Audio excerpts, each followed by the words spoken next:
مومن education society اور Peoples education society کے درمیان عدالتی تنازع معاملے میں مومن ایجوکیشن سوسائٹی نے صفائی پیش کی ہے۔ مومن ایجوکیشن سوسائٹی کے ذمہ دار محمد کلیم نے اس سلسلے میں وضاحت کرتے ہوئے بتایا کہ سیشن عدالت نے ان کے خلاف کوئی فیصلہ نہیں دیا ہے، بلکہ انہوں نے خود اس مقدمے سے دستبرداری اختیار کر لی ہے۔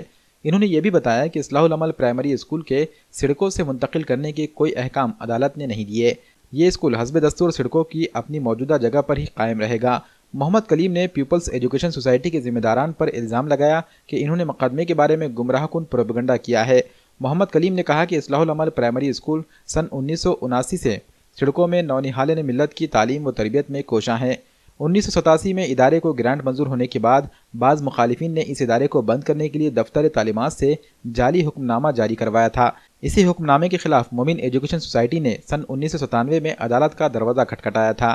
سن 2016 میں حق معلومات قانون سے جانکاری ملی کہ دفتر تعلیمات کا حکم نامہ جعلی تھا، جس کے بعد اس مقدمے کو انہوں نے غیر ضروری سمجھتے ہوئے مقدمہ واپس لے لیا۔ انہوں نے کہا کہ اس اقدام کو مخالفین اپنی جیت باور کرا رہے ہیں اور یہ غلط تاثر پھیلایا جا رہا ہے کہ مومن ایجوکیشن سوسائٹی مقدمہ ہار گئی اور اسکول منتقل ہو رہا ہے۔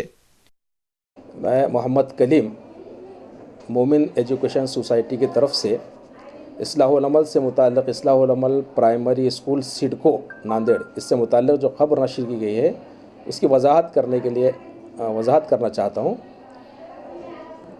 دراصل یہ اسکول 1979 میں شروع کیا گیا تھا، تب سے اسکول چلتا رہا۔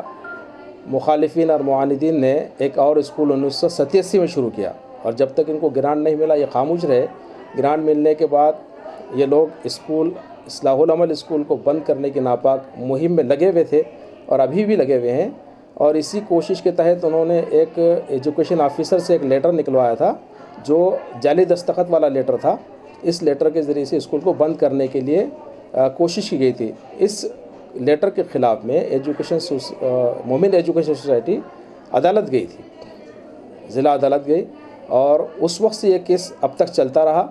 سن 2016 جنوری 2016 میں ہم کو یہ معلوم ہوا کہ یہ جو خط نکالا گیا ہے، یہ جو لیٹر ہے ایجوکیشن آفیسر کا، یہ جعلی دستخط والا لیٹر ہے۔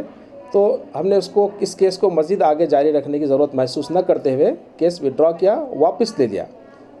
تو اسی خبر کو انہوں نے توڑ مروڑ کر پیش کیا ہے اور یہ افواہ پھیلا رہے ہیں کہ اصلاح العمل اسکول سڈکو کا اصلاح العمل پرائمری اسکول جو ہے عدالت نے بند کرنے کی بات کہی ہے۔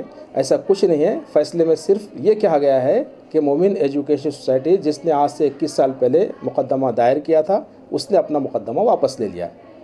اس کو بنیاد بنا کر جو ہے مختلف قسم کی افواہیں اور مختلف قسم کی کذب بیانی، جھوٹی باتیں اور گمراہ کن خبریں نشر کرنے کی کوشش کی جا رہی ہے تاکہ ادارے کی نیک نامی متاثر ہو۔ حالانکہ سڈکو کے سارے لوگ اس ادارے میں اپنے بچوں کو پڑھواتے ہیں، تعلیم و تربیت کے لیے بھیجتے ہیں اور ایک نیک نام ادارہ ہے۔ سب لوگوں کو اس پر اعتماد اور بھروسہ ہے اور ہم سمجھتے ہیں کہ اس قسم کی کارروائی جن لوگوں نے جعلی لیٹر نکلوایا تھا، ہم ان کے خلاف جو بھی ممکنہ کارروائی ہے ہم کوشش کرتے رہیں گے اس کے خلاف کارروائی کرنے کی، اور ہمیں یقین ہے کہ ان کی اس نامعقول قسم کی کوششوں سے ادارے کو کوئی نقصان نہیں پہنچے گا، بلکہ ہمارا ادارہ نیک نام ہے، نیک نام رہے گا اور لوگوں کی خدمت انجام دیتا رہے گا جیسا کہ گزشتہ برسہ برس سے انجام دے رہا ہے۔